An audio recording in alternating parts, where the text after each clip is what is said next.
फिर से बाजार पहुंची और उस जगह आई जहां उसने मान की जीप देखी थी, पर मान की जीप उसे नजर।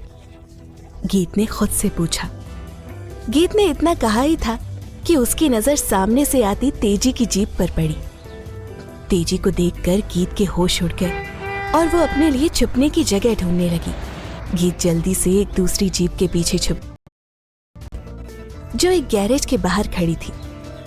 मैकेनिक उस जीप का टायर चेंज कर रहा था।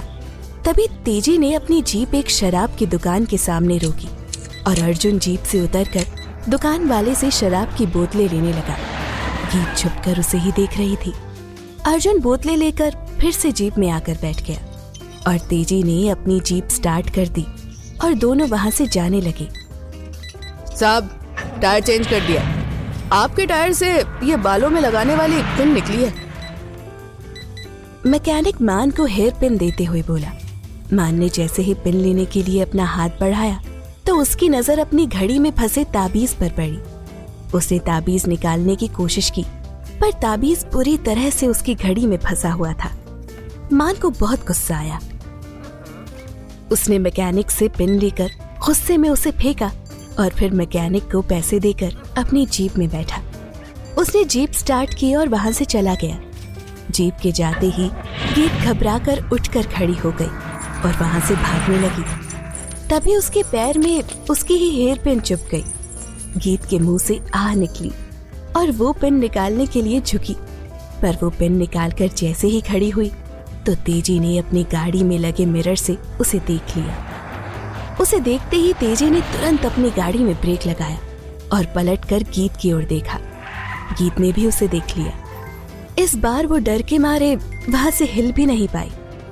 अर्जुन ने गीत को देखकर तेजी से पूछा, गीत यहाँ बाजार में अकेली क्या कर रही है? तेजी ने उसके सवाल का कोई जवाब नहीं दिया और गुस्से से जीप से उतरकर गीत की ओर बढ़ने लगा। अर्जुन भी उसके पीछे ही आ रहा था। तेजी का एक एक कदम उसकी तरफ बढ़ते देख गीत के दिल की धड़कन तेज होने लगी। उसके हाथ पैर कांपने लगे। तेजी ने गीत के पास आते ही गुस्से में पूछा, यहाँ अकेली क्या कर रही है? डर के मारे गीत से कुछ कहा नहीं गया। गीत की खामोशी से तेजी चिढ़ गया और गुस्से में चीखा, मैंने पूछा यहाँ अकेली क्या कर रही है? गीत ने कांपते हुए बोलने की कोशिश की, वीर जी, वो मैं वो अकेली नहीं है तेजी। तभी रानो बोली। गीत ने रानो की आवाज सुनकर तुरंत पलटकर उसकी ओर देखा। उसकी जान में जान आ गई। रानो के साथ पम्मी, चीनू और बलवंत भी थे। तभी बलवंत आगे बढ़कर तेजी से बोला, दारजी ने इन सबको मेरे साथ बाजार भेजा है। गीत और पम्मी पुत्र को बाजार से कुछ सामान खरीदना था। अगर सामान खरीद लिया हो तो घर जाओ। तेजी ने अकड़ कर कहा। सब बिना कुछ कहे जल्दी से गाड़ी में बैठने लगे और बलवंत गाड़ी लेकर वहां से चला गया।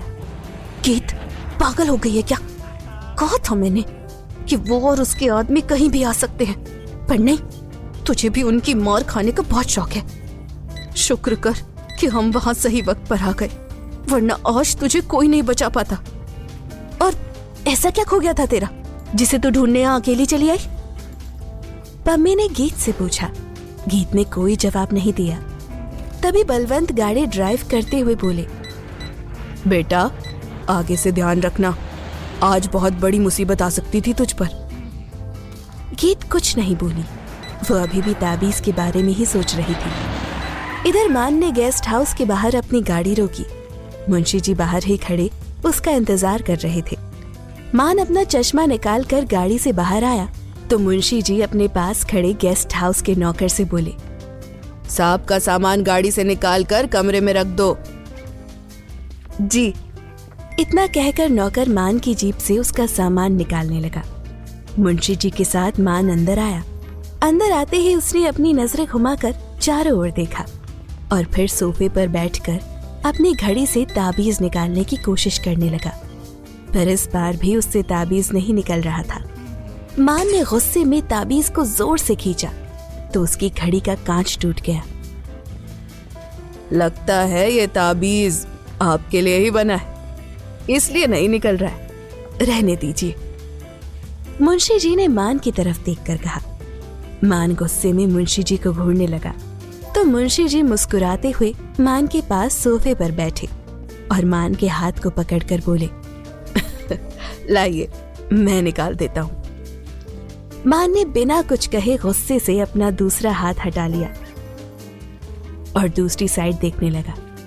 कुछ देर में मुंशी जी ने ताबीज निकाल दिया और बोले, निकल गया।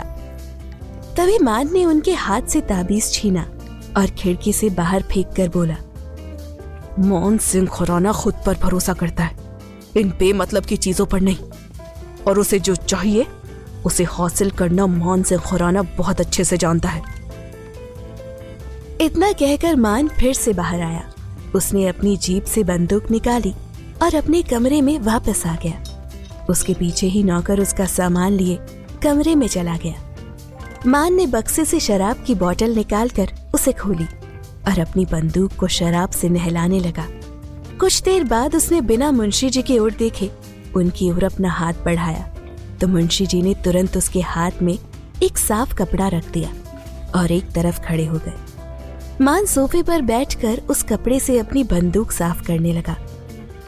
तभी मुंशी जी बोले, बंदूक साफ कर रहे हैं? आज फिर जंगल में फोटोग्राफी करने जाने का इरादा है? मान ने मुंशी जी की बातों पर ध्यान नहीं दिया। वो बस अपनी बंदूक साफ कर रहा था। अंधेरा होने वाला है, यहाँ के जंगलों में रात में जंगली जानवरों का बहुत ज्यादा खतरा होता है, सुबह चले जाइएगा। मुंशी जी फिर से बोले। इस बार भी मान ने कोई जवाब नहीं दिया। खाना लगवा दूं? मुंशी जी ने फिर से सवाल किया। मान बिना कोई जवाब दिए उठकर गेस्ट हाउस के बाहर आया तो मुंशी जी भी उसके पीछे पीछे बाहर आ गए। मान ने बाहर लगे आम के एक पेड़ की सबसे ऊंची डाली पर देखा और उस पर लगे आम की तरफ निशाना लगाकर उस पर गोली दाग दी। आम जमीन पर आ गिरा। मान ने पलटकर मुंशी जी की ओर देखकर कहा, मैं जानता हूँ कि दादी माँ ने आपको मेरे साथ मेरा ख्याल रखने के लिए भेजा है, पर मैं अपना ख्याल खुद रख सकता हूँ, इसलिए दादी माँ की बात मानना बंद करिए और मेरा काम करिए।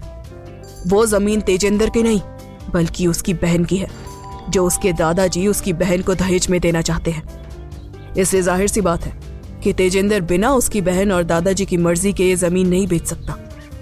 जाकर पता करिए कि तेजेंद्र ये जमीन उनकी परमिशन से बेच रहा है या धोखे से, और अगर वो धोखे से बेच रहा है तो उसकी बहन जमीन के कागजात पर साइन कैसे करेगी? बिना ये जमीन लिए मैं यहाँ से नहीं जाऊंगा, समझे आप? मुंशी जी ने सिर हिला दिया। मान जीप में बैठा। उसने अपना सीट बेल्ट बांधा और जीप स्टार्ट करके वहां से चला गया। उसके जाते ही मुंशी जी ने तुरंत मान की दादी केसर को फोन लगाया।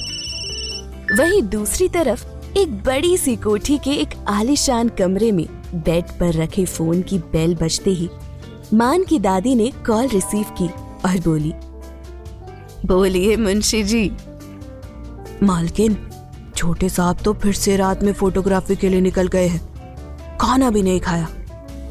मुंशी जी ने परेशान होकर इतना कहा तो केसर मुस्कुराते हुए बोली, मुंशी जी, आप उसे बचपन से जानते हैं, वो ऐसा ही है, अपनी मर्जी का मालिक, और रात में जानवरों की फोटो लेना उसे बहुत पसंद है। आपको तो पता है ना? पता है मालकिन, पर ये गांव है, चारों तरफ से जंगल से घिरा हुआ है। सुना है यहाँ बहुत खतरनाक जंगली जानवर है। मुझे छोटे साहब की बहुत फिक्र हो रही है। मुंशी जी की बातें सुनकर सावित्री जोर जोर से हंसने लगी और फिर कुछ देर बाद अपनी हंसी रोककर बोली, मुंशी जी, आप उसकी फिक्र मत करिए और आराम से सो जाइए, वो अपने आप आ जाएगा, और अगर आप जल्दी आ जाए तो वो खुद ब खुद वापस लौट आएगा। अब मैं फोन रखती हूँ, शाम की आरती का वक्त हो गया है। जी मालकिन। मुंशी जी के इतना कहते ही केसर ने कॉल डिस्कनेक्ट कर दी। मुंशी जी गेस्ट हाउस के अंदर आए और सोफे पर बैठकर खुद से बोले, अजीब शौक है छोटे साहब का भी। रात में फोटोग्राफी कौन करता है? अंधेरे में कुछ दिखाई देता है क्या? जब भी चंडीगढ़ में होते तभी मैं चैन से रह पाता हूँ, वरना तो इनकी फिक्र में मेरी नींद ही उड़ जाती है। सुबह होते मुझे इस जमीन के बारे में पूछताछ करनी होगी ताकि जल्द से जल्द हम यहाँ से जा सके। इधर गीत अपने कमरे में खिड़की के पास खड़ी उस बाबा की बातों के बारे में सोच रही थी और ये सोच रही थी कि वो ताबीज कहाँ खो गया। तभी पम्मी वहां आई। उसने गीत के कंधे पर हाथ रखकर पूछा, क्या हुआ गीत? बाजार में भी परेशान लग रही थी, बात क्या है? गीत ने पलटकर पम्मी की ओर देखा और फिर उसने पम्मी को बाबा की कही सारी बातें बता दी। भाभी, उस बाबा ने साफ कहा था कि वो ताबीज ही मुझे उस इंसान तक पहुंचाएगा जो सारी जिंदगी मेरा साथ निभाएगा। अगर वो ताबीज नहीं मिला तो? गीत परेशान होकर बोली। उसकी बातों ने पम्मी को भी उस ताबीज के बारे में सोचने पर मजबूर कर दिया। उसने गीत को बेड पर बिठाया और फिर खुद भी उसके पास बैठी। उसने गीत की कलाई पर अपनी हथेली रखते हुए कहा, गीत, तू इतना मत सोच। बाबा जी की मेहर है तुझ पर, इसलिए ही तो तुझे आज वो फकीर बाबा मिले थे और उन्होंने तुझे आने वाली परेशानियों से आगाह भी किया। वो ताबीज ही तुझे उस इंसान तक पहुंचाएगा जो तेरे लिए बना है।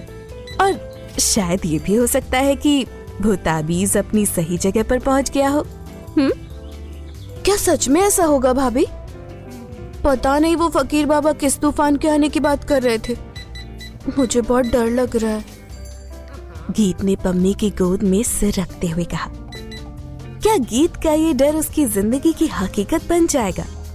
जानने के लिए सुनते रहिए ए दिल है मुश्किल।